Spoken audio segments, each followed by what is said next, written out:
आम जनता के टैक्स का पैसा आम जनता को कैसे नहीं मिल पाता है।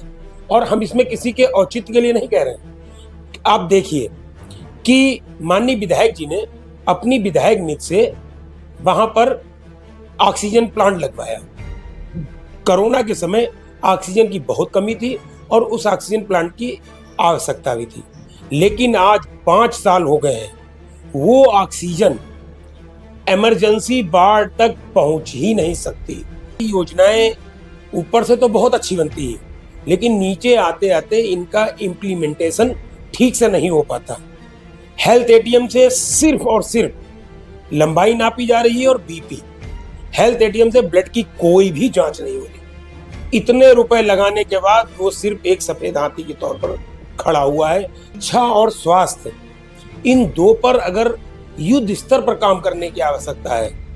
अगर शिक्षा और स्वास्थ्य में सुधार हो जाए, हालांकि हुआ है, लेकिन इतना नहीं हुआ जितना होना चाहिए।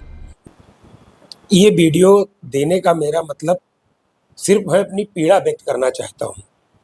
हमारे देश में सत्ता परिवर्तन तो होता है, लेकिन व्यवस्था परिवर्तन नहीं हो पाता। व्यवस्था परिवर्तन बहुत आवश्यक है। हम ये बताना चाह रहे हैं कि योजनाएं ऊपर से तो बहुत अच्छी बनती हैं, लेकिन नीचे आते आते इनका इम्प्लीमेंटेशन ठीक से नहीं हो पाता। और हम आपको बताएं, अगर हमारे देश में सिर्फ शिक्षा और स्वास्थ्य, इन दो पर अगर युद्ध स्तर पर काम करने की आवश्यकता है। अगर शिक्षा और स्वास्थ्य में सुधार हो जाए, हालांकि हुआ है, लेकिन इतना नहीं हुआ जितना होना चाहिए। जितना हम विदेशों की तुलना करते हैं, हम वहाँ 1% भी नहीं ठहरते।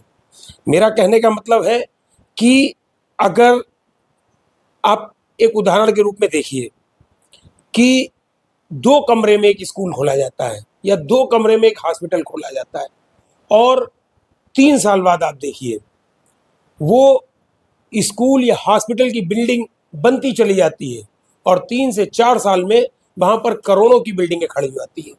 और जबकि हमारे स्कूल, हमारे अस्पताल काफ़ी बड़े कैंपस होते हैं, उनमें पढ़ाने वाले टीचर काफ़ी अच्छे होते हैं, डॉक्टर काफ़ी अच्छे होते हैं, सुविधाएं ज़्यादा होती हैं, लेकिन उसके बाद भी हम प्रतिदिन, कोई भी न सरकारी स्कूल में जाना चाहता है, न सरकारी अस्पताल में जाना चाहता है, और प्राइवेट दिन दूनी रात चौगनी तरक्की करते हैं। इसका कारण जो है, हम आपको बताना चाहते हैं, क्योंकि आप देखिए, उदाहरण के लिए बीएसएनएल था। बीएसएनएल का कितना बड़ा संचार तंत्र था, और उसके रेट कम थे, लोग ज़्यादा थे, और जियो ने आकर बीएसएनएल को ठप कर दिया और जियो बढ़ता चला गया, और जियो अब अपनी मनमानी भी कर रहा है। इसका सीधा सा मतलब है कि हमारे लोगों को जो सरकारी तंत्र होता है, उसे प्राइवेट वाले ही धीरे धीरे मैनिपुलेट करा देते हैं। अब आपको हम बताना चाहेंगे कि उदाहरण के लिए, आप, बहुत छोटी सी बात है कि मेरे सरकारी अस्पताल को ही आप ले लीजिए। आम जनता के टैक्स का पैसा आम जनता को कैसे नहीं मिल पाता है। और हम इसमें किसी के औचित्य के लिए नहीं कह रहे हैं। आप देखिए कि माननीय विधायक जी ने अपनी विधायक निधि से वहां पर ऑक्सीजन प्लांट लगवाया। कोरोना के समय ऑक्सीजन की बहुत कमी थी और उस ऑक्सीजन प्लांट की आवश्यकता भी थी, लेकिन आज 5 साल हो गए हैं, वो ऑक्सीजन इमरजेंसी वार्ड तक पहुंच ही नहीं सकती। उसमें कोई पाइपलाइन सिस्टम नहीं है। वो सिर्फ वहां पर प्लांट खड़ा है, उसका यूज नहीं है, और वो पहले से बदतर हालत में पहुंच गया है। इतना रुपए खर्च होने के बाद वो चीज का उपयोग नहीं हो रहा है।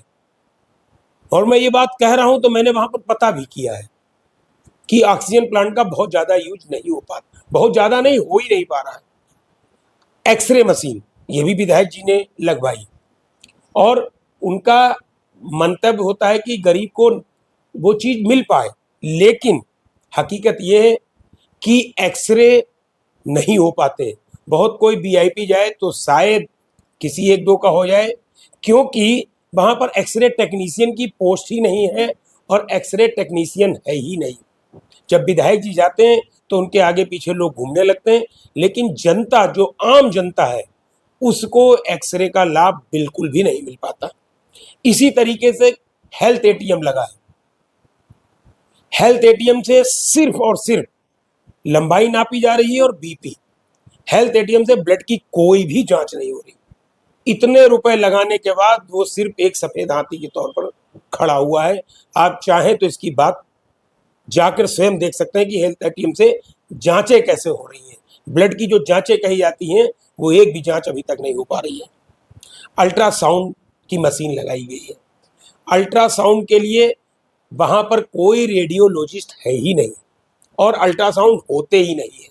हमने जानकारी की तो एनएचआरएम के विभाग के द्वारा वहां से अल्ट्रासाउंड उनके द्वारा बाहर से कराए जाते हैं। अपने सरकारी अस्पताल में अल्ट्रासाउंड नहीं हो पा रहे हैं।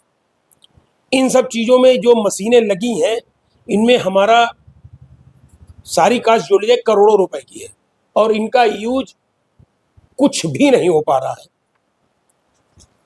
अब आइए जांचों की बात करते हैं। जो मरीज जाते हैं वहां पर सीबीसी की जांच नहीं हो पाती, जो कि एक बहुत जरूरी जांच है। माननीय मुख्यमंत्री जी ने एक निर्देश दिया कि 40 साल से ऊपर जो लोग हैं उनका बीपी और शुगर की जांच होनी चाहिए। ये क्रियान्वयन हो रहा है, लेकिन एक बीपी और शुगर की जांच जिसकी रिपोर्ट 2 से 5 मिनट में आनी चाहिए, उस चीज के लिए उस बंदे को दौड़ाया जाता है कि ठीक है ब्लड दे दिया, कल आना, कल संडे है परसों आना।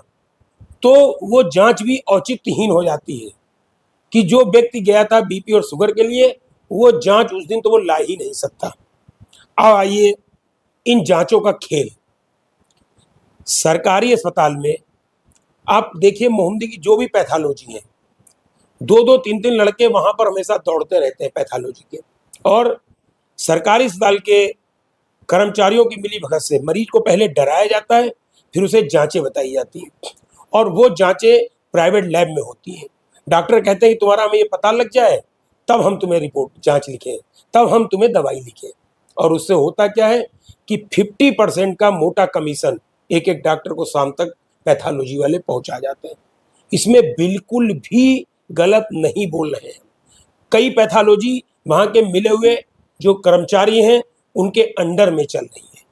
और एक बात बताना चाहेंगे कि आइए जच्चा बच्चा वाली बात करें। जच्चा बच्चा जब डिलीवरी के लिए पहुंचता है तो पहले उसे वहां पर डरा दिया जाता है कि ये केस रिफर होगा। अब वो सोचता है कि हम जाएं कहाँ। फिर धीरे से कोई आशा एनम बताती कि 2000 रुपये दे दो आपका काम हो जाएगा। पहले एम्बुलेंस वाला 100 रुपये लेता है, फिर 2000 रुपये डिलीवरी के लिए जाते हैं, उसके बाद 100 रुपये वो छोड़ने जाता है।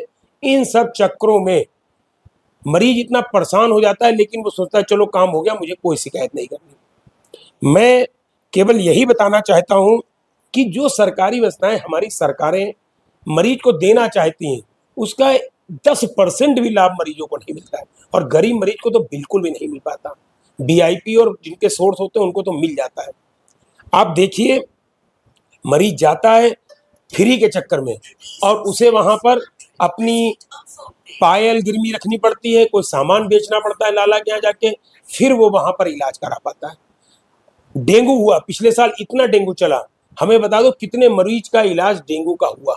कई बार मैंने पर्सनल मरीज भेजे, फोन कराया कि भाई देख लीजिए इसे जरूरत है, इसके पास पैसे नहीं है, लेकिन वही बात, यहाँ पर व्यवस्था नहीं है, लोग नहीं है, मरीज मर जाएगा, इसकी प्लेटलेट कम है, इसे रिफर कर दो। हम ये चाहते हैं कि अगर हमारे अस्पताल सही हो जाए और शिक्षा व्यवस्था सही हो जाए तो हमारे नागरिक, हम विकसित भारत बनने में कोई नहीं रोक सकता। आप देखिए इतने सशक्त मंत्री राजभर, जो अभी उनकी तबीयत खराब हुई थी और स्वास्थ्य मंत्री ब्रजेश जी उनको स्वयं लेके राम मनोहर लोहिया अस्पताल गए और राम मनोहर लोहिया अस्पताल में उन्होंने एडमिट कराया और 1 घंटे के बाद उन्हें लगा कि आज इतवार है, यहाँ पर टेक्नीशियन नहीं, ये नहीं वो, और वो वहां से डिस्चार्ज हुए और सीधे मेदांता अस्पताल गए। जब एक मंत्री का इलाज अस्पताल में नहीं हो सकता तो हम लोग क्या अपेक्षाएं करें। हम सिर्फ यही कहना चाहते हैं कि हम लोगों को जागरूक होना चाहिए, अपने नेताओं को सही बात बतानी चाहिए कि माननीय विधायक जी आपने तो पूरा प्रयास किया, लेकिन अभी व्यवस्था में झोल है, इस पर ध्यान देने की आवश्यकता है, तभी हम विकसित भारत बन पाएंगे। जय हिंद, जय भारत।